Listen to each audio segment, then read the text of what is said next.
Et peut-être ce soir, tu es dans cette situation de couple et de famille où dans ton couple, c'est la catastrophe.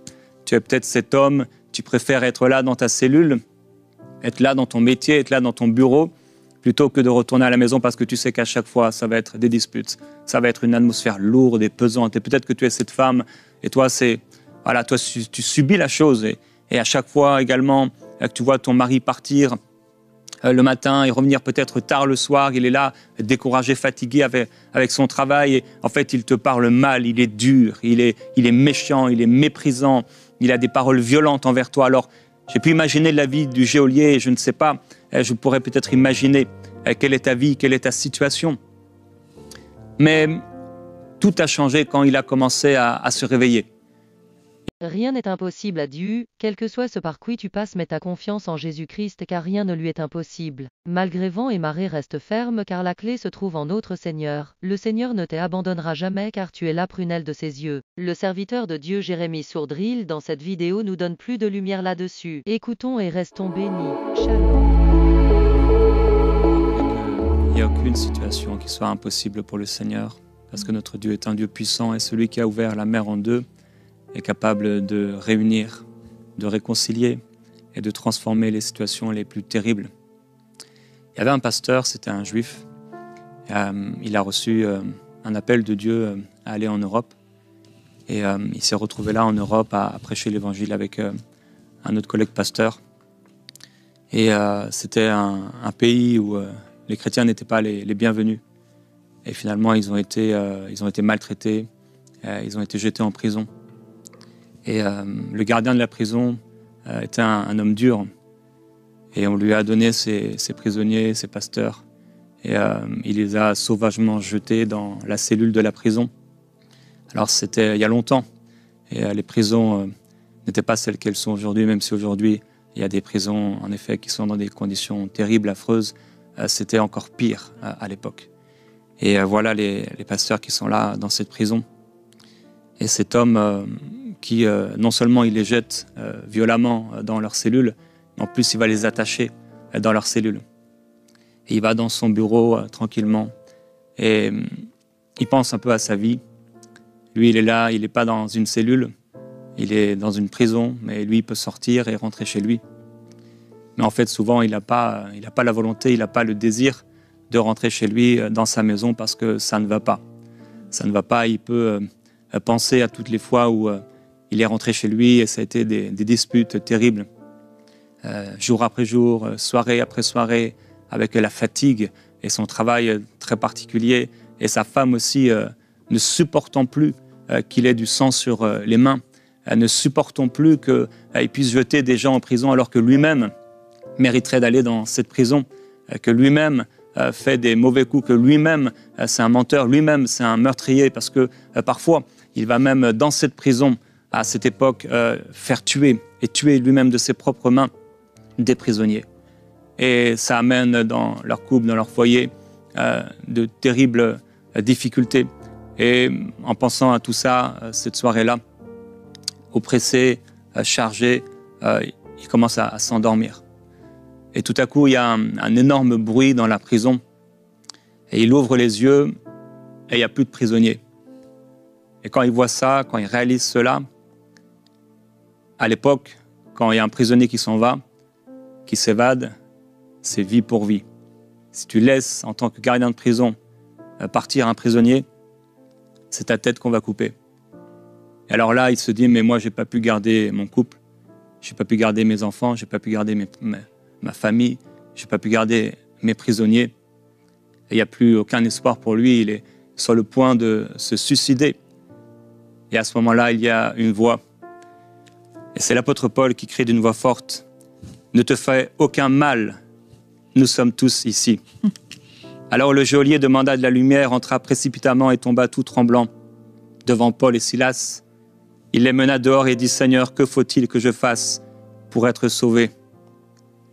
Alors mon frère, ma sœur, j'ai imaginé un peu l'histoire de ce geôlier, quelle a pu être sa vie en et ce travail si particulier, ce métier si particulier, peut-être préférant même parfois rester là dans sa prison que d'aller dans la cellule familiale dont parlait Yanis, où parfois ça ressemble à une prison. Et peut-être ce soir, tu es dans cette situation de couple et de famille où dans ton couple, c'est la catastrophe. Tu es peut-être cet homme, tu préfères être là dans ta cellule, être là dans ton métier, être là dans ton bureau, plutôt que de retourner à la maison parce que tu sais qu'à chaque fois, ça va être des disputes, ça va être une atmosphère lourde et pesante. Et peut-être que tu es cette femme et toi, tu subis la chose. Et à chaque fois également que tu vois ton mari partir le matin et revenir peut-être tard le soir, il est là, découragé, fatigué avec son travail. Et en fait, il te parle mal, il est dur, il est méchant, il est méprisant, il a des paroles violentes envers toi. Alors, j'ai pu imaginer la vie du geôlier, je ne sais pas, je pourrais peut-être imaginer quelle est ta vie, quelle est ta situation. Mais tout a changé quand il a commencé à se réveiller. Il s'est réveillé, il a vu que il y a des choses qui s'étaient passées. Et quand il a vu qu'en fait, finalement, sa situation était dramatique, terrible, que c'était la fin, c'est à ce moment-là qu'une voix s'est fait entendre au milieu de cette prison. Et vous savez, quelques semaines plus tôt, cet événement dans Acte 16, c'est Paul qui va recevoir la vision dans un songe d'un homme en Macédoine qui va dire « Secours-nous ». Et quand Paul va aller en Macédoine, donc en Europe à l'époque, il va se retrouver donc dans cette ville, il va rencontrer une femme qui va se convertir. Mais finalement, cet homme, quand il se retrouve devant lui et qu'il est prêt à se jeter, à se tuer lui-même avec son épée, cet homme en fait est semblable à l'homme qu'il a vu dans sa vision, en disant « mais secours-moi, ma vie est terrible, gâchée, c'est la catastrophe, secours-moi ». Peut-être qu'à ce moment-là, Paul, en voyant ce geôlier qui lui avait mis les ceps aux pieds, qu'il avait attaché là dans la prison, jeté violemment dans la prison, quand il voit qu'il tire son épée pour se tuer, il se met à crier d'une voix forte dans la prison. Certainement, il pense au songe, à la vision qu'il avait eue. Peut-être que cet homme est l'homme qu'il avait dans cette vision. En tout cas, il crie et il demande à cet homme de ne pas se faire de mal.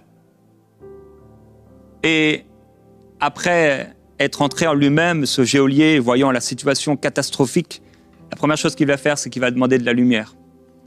Et je veux t'encourager, mon frère, ma sœur, à demander la lumière de Christ, à demander à la lumière du Seigneur de t'éclairer, à demander à la lumière, puissante lumière de Dieu,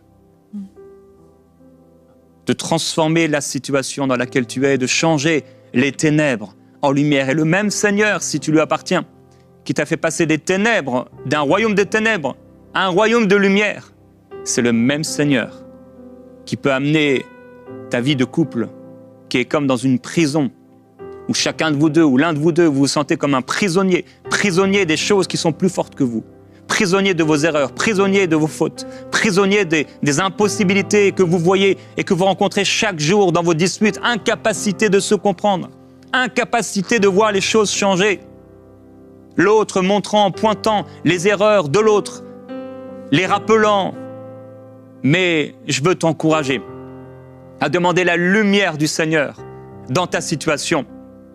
Et il s'est exprimé de son cœur cette prière. Lui qui paraissait être un homme dur, tout à coup, parce que Dieu est à l'œuvre. Et ce soir, Dieu est à l'œuvre.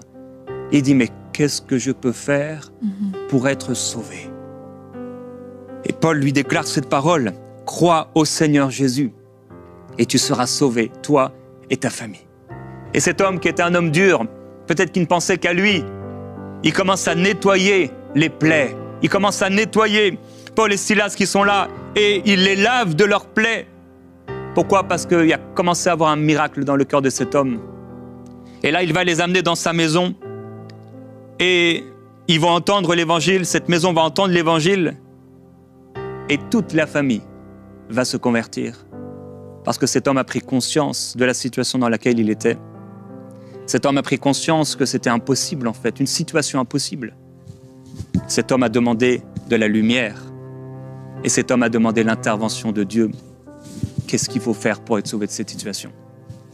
Qu'est-ce que je peux faire pour que ma vie soit transformée? Et si c'est le cri de ton cœur, pour toi, pour ton mari, pour ton épouse, Dieu est sur le point ce soir d'éclairer ta vie, d'éclairer ton couple. Ce n'est pas des calculs, ce n'est pas des raisonnements, ce n'est pas des longues discussions à avoir ou des arguments que tu pourras apporter. c'est simplement mettre ta foi en action dans ce Dieu de la Bible que tu pries, que ce Dieu de la Bible, que ce Dieu auquel tu as cru est capable de le faire. Et quand ils ont été baptisés, qu'est-ce qu'il a fait? Eh bien, il a mis la table et il a préparé pour eux un repas. Ce que ton mari, ce que ta femme ne faisait plus. Ton mari, avant, se faisait servir, mais Christ, dans son cœur, a la capacité de le transformer en un nouvel être, un nouvel homme, au point où c'est lui qui mettra la table. C'est lui qui préparera le repas. Et je veux prier aujourd'hui que la puissance du Seigneur se lève sur ta vie et que la puissance de Dieu vienne se manifester pour le salut de ton couple, car rien n'est impossible à Dieu. Et avant de laisser la parole à Annabelle, je veux prendre un temps de prière. Si c'est toi ce soir, tu dis mon couple est détruit, tu te retrouves comme ce geôlier, tu te réveilles et tu dis mais où j'en suis? Comment je pourrais sortir de cette situation? Dieu me dit de rester avec cette personne, mais je n'en ai plus envie. On ne s'aime plus. C'est la catastrophe. Tu ne connais pas ma réalité. Dieu, qu'est-ce que tu fais? Est-ce que Dieu est sourd? Est-ce que Dieu est incapable d'agir depuis le temps que je prie? Mais ce soir, le Seigneur est venu à ton secours pour secourir ton couple. Et il est prêt à faire jaillir la lumière au-dessus et à travers les nuages et les épaisses ténèbres de l'ennemi. Car c'est un ennemi qui a fait cela, dit le Seigneur. Et alors si tu crois que ce soir que Dieu est capable d'intervenir, ça dépasse ton intellect, parce que ton intellect sait et se rappelle. Ta mémoire sait et se rappelle de ce quotidien. C'est ton quotidien, c'est ta réalité. Ça fait longtemps que ça dure, mais Dieu est capable de le faire en un instant. Comme ton cœur a été sauvé en un instant, comme ta vie a été transformée en un instant, comme cet homme Lazare qui était là dans son tombeau, en un instant, une parole du Seigneur. Il sort de son tombeau avec ses bandelettes. Voilà, un homme nouveau.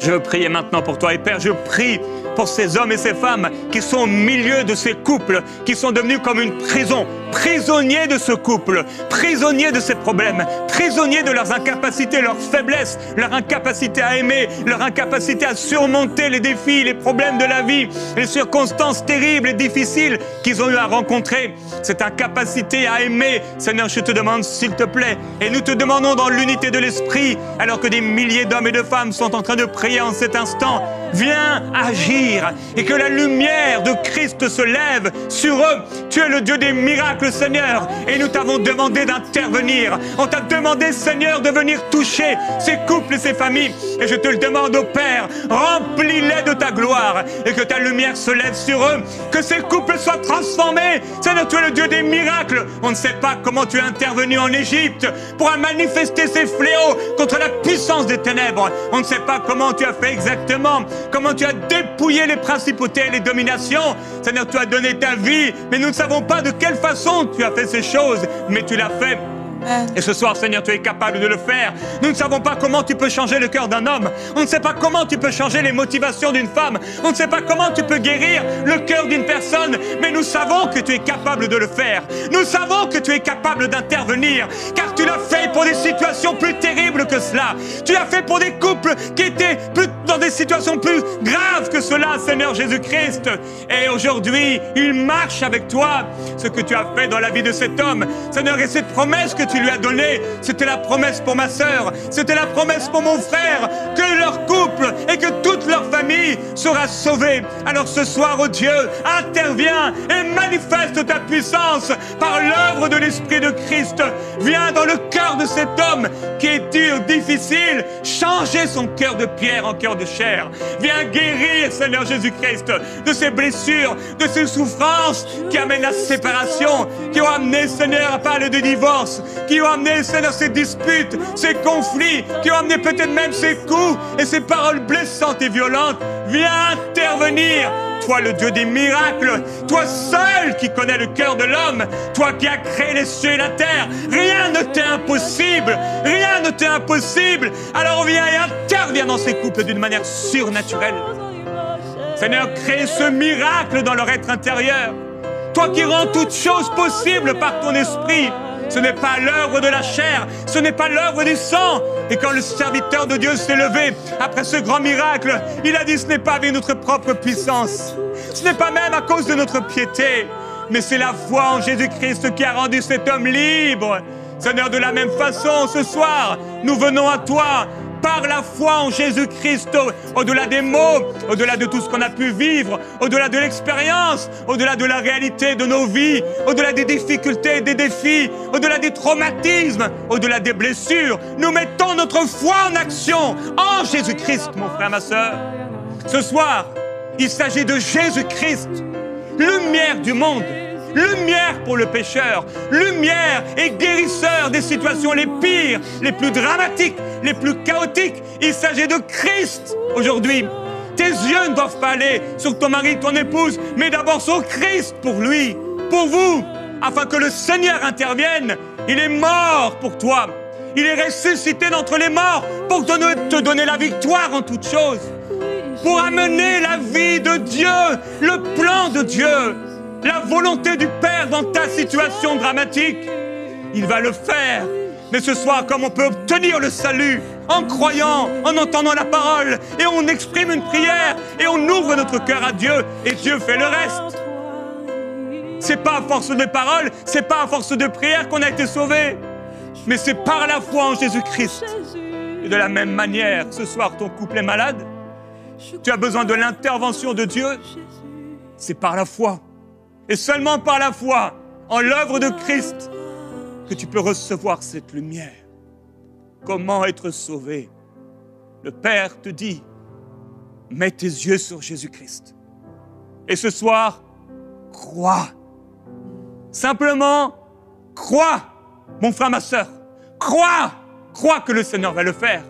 Crois, crois comme Noé, qui devait croire que le déluge allait arriver. Crois comme Moïse, qui devait devant cette mer d'impossibilité. C'était impossible. Mais il a cru. C'est par la foi et la persévérance que les anciens ont obtenu ce qui leur était promis.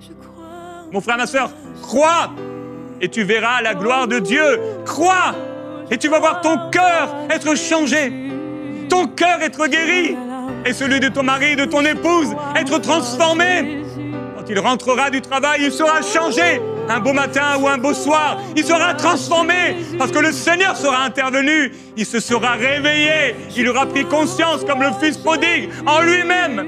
Et le Seigneur, la lumière et la gloire du Seigneur Jésus-Christ sera intervenu pour l'éclairer et qu'il prenne enfin conscience de ce dont il ne prenait plus conscience. Des choses qu'il permettait, des choses qu'il exprimait, qu'il n'en était pas conscient. Mais parce que tu auras eu la foi, tu vas voir le miracle.